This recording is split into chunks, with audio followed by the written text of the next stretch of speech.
Mahesh Pahalwat geological expert इस वक्त हमारे साथ मौजूद हैं। सर, भूकंप के झटकों को सुबह से ही महसूस किया जा रहा है।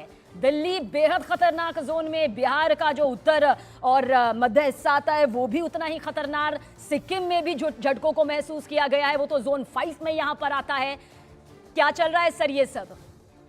सभी ना, ये जो दिल्ली एनसीआर में झटके आते हैं ये मॉडरेट इंटेंसिटी या शैलो इंटेंसिटी के होते हैं, तो इसमें बहुत ज़्यादा खतरा नहीं होता। अभी तक तो ऐसा कोई बड़ा अर्थक्वेक आया नहीं है, लेकिन हाँ, जब भी ये 4.5 या 4 या 5 इंटेंसिटी का अर्थक्वेक आता है तो थोड़ा सा खतरा बढ़ने लग जाता है, क्योंकि जो दिल्ली में कई ऐसी बिल्डिंगें हैं जो बहुत ज़्यादा अर्थक्वेक रेजिस्टेंस नहीं है और काफ़ी मतलब कमज़ोर तरीके से बनाई गई हैं। छोटे से प्लॉट पर 50 गज के प्लॉट पर 5-5 मंजिल खड़ी कर दी गई हैं, तो वहाँ पर खतरा हो सकता है। और ये जो जोन 4 है वो आता है आपका ट्रांस यमुना इलाका, और जो मेजर जोन है जो हिंदुकुश से लेकर के अरुणाचल प्रदेश तक, या यूरेशियन और इंडियन प्लेट का जोड़ है, वहां पर सबसे ज्यादा खतरा रहता है। तो सिक्किम हो गया, जो सिक्किम में अर्थक्वेक आया है, सिवान में आया है, जो बिहार में जो भी नॉर्थ में है, तो वहां पर खतरा थोड़ा ज्यादा हो जाता है। लेकिन गनीमत है कि बहुत ज्यादा इंटेंस अर्थक्वेक अभी तक नहीं आए हैं। 4 इंटेंसिटी का वहां था और 4 के आसपास ही दिल्ली में था, और पुरी में भी एक अर्थक्वेक आया है, वो भी ज्यादा इंटेंस नहीं था। तो क्या होता है कि दिल्ली में उम्मीद नहीं लग रही कि बहुत कोई मेजर अर्थक्वेक आ सकता है, क्योंकि जो फॉल्ट है, जो टेक्टोनिक प्लेट्स का फॉल्ट है, वो यहाँ दिल्ली में कोई बड़ा नहीं है। ये केवल एक मुरादाबाद फॉल्ट है जो उत्तराखंड से लेकर के मुरादाबाद तक आता है, तो उसका असर कभी कभी दिल्ली एनसीआर के ऊपर पड़ता है। तो हम कह सकते हैं कि खतरा बहुत ज्यादा बड़ा नहीं है, लेकिन प्रिकॉशन फिर भी रखने चाहिए। बहुत बहुत शुक्रिया महेश जी। और देखिए, क्योंकि धरती के अंदर एक बड़ी हलचल होती है टेक्टोनिक प्लेट्स को लेकर, जिन्हें 7 टेक्टोनिक प्लेट्स कहा जाता है ये जब आपस में रगड़ती हैं, क्योंकि एक दूसरे के साथ घूमती हैं, एक दूसरे के ऊपर चढ़ती हैं, उसके बाद में जब धरती हिलती है तो उसका असर देखने को मिलता है। लेकिन यह वैज्ञानिक प्रक्रिया है। हमारी सहयोगी सपना भी हमारे साथ मौजूद है। सपना, वैसे तो कहा जाता है कि आपदा को रोका नहीं जा सकता, लेकिन अंदेशा लगाया जा सकता है कि आने वाला वक्त कितना खतरनाक हो सकता है। आप लगातार सुबह से लोगों से बातचीत कर रही हैं, क्या और बातचीत यहाँ पर हो सकती है? जब सुबह सुबह उन्होंने दिल्ली में इन झटकों को महसूस किया तो जहन में क्या यहाँ पर आया? क्योंकि वो आवाज सुनाई दे रही थी, झटकों से ज्यादा उस कंपन, उस वाइब्रेशन को सुना जा रहा था, महसूस तो किया जा रहा था, लेकिन वो आवाज कानों में क्या अब भी गूंज रही है?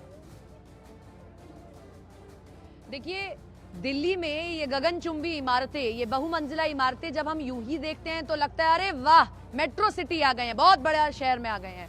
लेकिन जब कोई ऐसी आपदा आने को होती है, जरा सी आहट भी लग जाती है, तब पता चलता है कि ये गगनचुंबी इमारतें, ये ऊंची ऊंची इमारतें कितनी खतरनाक भी साबित हो सकती हैं। हम स्टेशन पर मौजूद हैं, लगातार हम लोगों से बात कर रहे हैं। ये बड़ा दिलचस्प है इस बार के भूकंप में कि आप देखिए, हर बार तो महसूस होता है, इस बार तो आवाज भी सुनाई दे गई। हम लोगों के माँ बाप हमें फोन करके पूछ रहे थे कहाँ हो, ठीक हो या नहीं हो।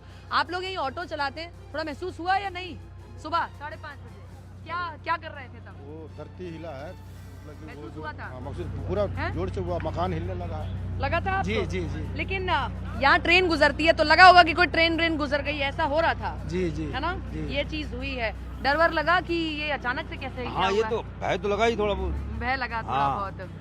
ये देखिए, डर तो लगेगा ही, लाजमी है। मैंने कहा ना कि हमने इसको तैयार किया है, तो जब ये ऐसी स्थिति आएगी तो डर लगना भी लाजमी है कि हम ही ने ऐसी स्थिति को बनाया था। तो आज जब हम इस हालात में पहुंचे हैं तो कैसे उसे डील किया जाए, बड़ा सवाल ये है। और एक के बाद एक इस तरीके से अलग अलग इलाकों में भूकंप आना बहुत बड़ी बेचैनी खड़ी कर देता है। और हम रेलवे स्टेशन पर हैं सबीना, क्योंकि रेलवे स्टेशन पर रेल जब गुजरती है, प्लेटफॉर्म पर भी अगर आप खड़े हैं तो आपको तब भी थोड़ा सा शेकिंग महसूस होगा। इसीलिए लोगों को लगा कि भाई रेलवे स्टेशन पर हैं, ट्रेन गुजर रही है, इससे भी ऐसा हो सकता है। सब ऑटो ड्राइवर, थोड़ा ऑटो में तो फील हुआ होगा। हाँ जी, हाँ?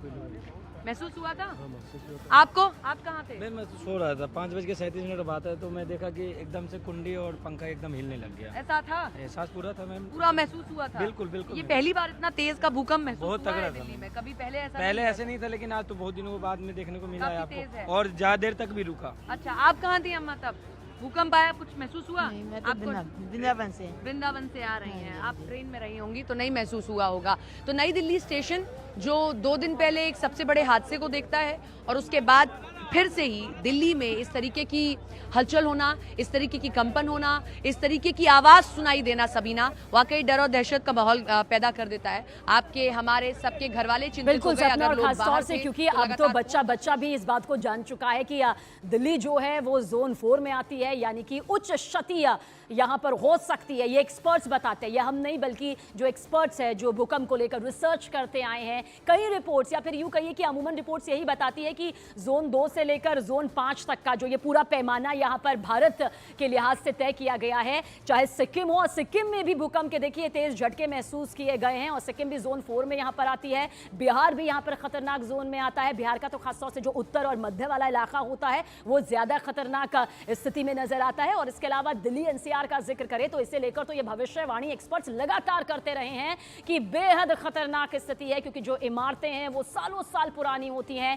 ऐसे में जो दरारें हैं वो खासतौर से यहाँ पर देखने को मिलती है। अब जो नई इमारतें बन रही है वो फिर भी जो भूकंप रोधी इमारतें हैं उस हिसाब से बन रही है, लेकिन जो सालों साल पहली हैं वो खतरनाक बेहद यहाँ पर नजर आती हैं। सपना भी हमारे साथ बनी हुई है। सपना, आपने यात्रियों से भी बातचीत की है, आपने आम जन से भी बातचीत यहाँ पर की, जो ऑटो चलाते हैं उनसे भी बातचीत की, जो बेहद ट्रेन के करीब रहे उन्होंने क्या महसूस किया।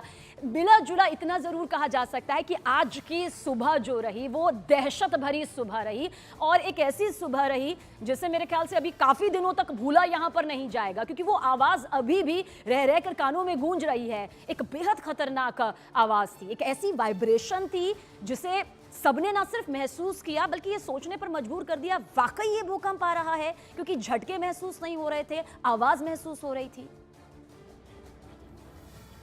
बिल्कुल यही बड़ी बात है कि ये भूकंप कैसा भूकंप जिसमें आवाज़ सुनाई दे रही है। अभी तक तो ये था कि भूकंप में आपको महसूस होता था और उसके बाद आप बाहर चले जाते थे, लेकिन इस भूकंप में तो आपको आवाज़ें सुनाई दी हैं। ये कैसा भूकंप था। और सबसे बड़ी बात ये है सबीना कि अगर रात के वक्त और सुबह के समय आता है तो दिक्कत क्या होती है कि आप पता ही नहीं चल पाएगा आपको, और कुछ लोगों को पता चलेगा, और खुदा ना खास्ता अगर कुछ अनहोनी होती तो आपको बाहर जाने का भी मौका नहीं मिलता, आप खुले में भी नहीं जा सकते थे क्योंकि आपको पता ही नहीं चल रहा है। कुछ ऐसा ही आज सुबह हुआ और ऐसा ही पहले भी हमने देखा है कि रात को अगर भूकंप आए तो लोग डरे रहे हैं। अब देखिए इसका असर क्या होगा। लोग सुबह सुबह थोड़ा जल्दी उठेंगे, एक आध दिन उनको लगेगा कि कहीं ऐसी स्थिति ना हो, क्योंकि आज ही के दिन देखिए आप सिक्किम में आ गया, आज ही के दिन सीवान में आ गया, दिल्ली में रहा, तो लोगों को थोड़ा डर रहेगा। जैसे पिछले दिनों हमने देखा था कि अगर रात को भूकंप आया तो लोगों के अंदर डर रहा था, तो लोग रात भर दहशत में थे, सो नहीं पा रहे थे, क्योंकि एक ऐसी आपदा है जिस पर आपका तो कोई बस चलेगा नहीं, आप उसको रोक नहीं सकते हैं। किसी और चीजों में आप कह सकते हैं कि भाई ये रोक लिया जाएगा, ये कर लिया जाएगा, लेकिन ये एक नेचुरल कैलामिटी है, एक नेचुरल चीज है जिसको आप कतई नहीं रोक सकते। बस आप एक बड़ी चीज कर सकते हैं, अगर गगनचुंबी इमारतों में है तो आप नीचे भाग कर आए, लेकिन नीचे भाग कर भी कब आएंगे, मौका मिलेगा तब भाग कर आएंगे ना। लेकिन यहाँ तो मौका ही नहीं मिल रहा है। 5:30 बजे का समय है, कभी रात के समय अगर भूकंप आ रहा है तो आपको मौका मिलने का वही नहीं मिल रहा है।